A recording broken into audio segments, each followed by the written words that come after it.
Welcome to Reading Between the Lines with Roshan. When it comes to writing dialogue, there's always a little bit of confusion regarding what to do and what not. We spend time thinking if it's necessary, if it's realistic, if it's good enough, and then we end up making our characters say something they probably wouldn't. So what exactly are the do's and don'ts when it comes to writing dialogue? Well, firstly, dialogue kills the monotony of a narrative. Too much narration and too many descriptions may make your story a bit dull. This is where dialogue comes in. What it does is, it gives your characters a voice. Good dialogue generally requires a few musts. Your dialogue must be realistic. But wait, that is a slippery slope. You'll run into a problem even if your dialogue is too lifelike. Let's take a look at this small example here. That morning, Alan called up Josephine. "Hi," said Alan. "Hey Alan," said Josephine. "How are you?" "I'm well. How about you?" "Getting along. Times are tough." "Indeed, times are tough. So what's news?" "Well, nothing much. Work is hectic." I understand." "Okay, I'll get to the point. Can we meet up? There's something I wanted to talk about." "Oh, okay. Is everything alright?" "Well, not quite. I'd rather we talk when we meet." "Sure, it's been long anyway. When do we meet? And where?" "How about Tony's Cafe tomorrow at 6 pm? "Tony's Cafe sounds wonderful.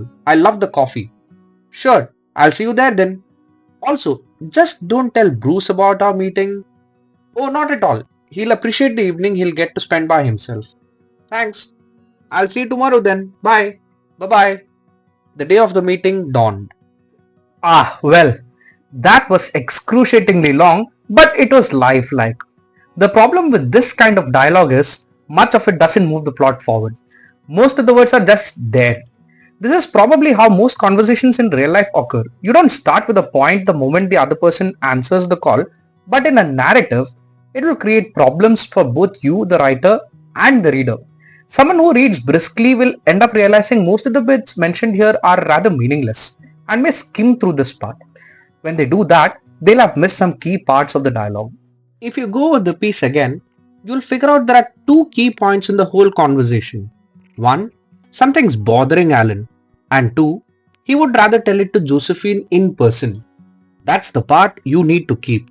You should delete the rest. Let's quickly edit that and tighten the writing a bit. That evening, Alan called up Josephine. "Tony's Cafe tomorrow at 6 pm. Something's bothering me and I'd rather we meet," he said. "Sure. Is there anything else? Don't tell Bruce about this." "Won't tell him a word." The day of the meeting dawned. There. This bit does what I mentioned earlier. It retains the key plot points and drives it forward. So your dialogue needs to be realistic, but take care not to make it too realistic. If you keep your eyes and ears open, you'll notice real life dialogue is everywhere. As a writer, you just need to edit out the boring bits, identify key elements, and you could construct an entire plot line after it. Another pivotal point to remember to make your dialogue effective is conflict. Your dialogue must have opposing viewpoints. In case your characters are just agreeing with each other, well, that again will make the writing rather dull. What makes this scene from Mindhunter really chilling is the conversation that Tench has with Manson. There is a constant back and forth between the two, each struggling to get the upper hand against the other. Tench takes on the aggressive, interrogative route with Manson, accusing him of the murders of innocent people, while Manson is rather nonchalant in his demeanor. It is very clear to the viewer who really has the upper hand in this scene, but the whole struggle that Tench goes through in this scene makes it very interesting. To add to this, there's also quite a lot of characterization that is added in the manner they speak to each other. This is very important. In fact, your dialogue starts to look a whole lot better if you're able to see what the personality of the speaker is like by the way they talk. You're able to understand through this interaction that Tench is bothered by what is happening at home.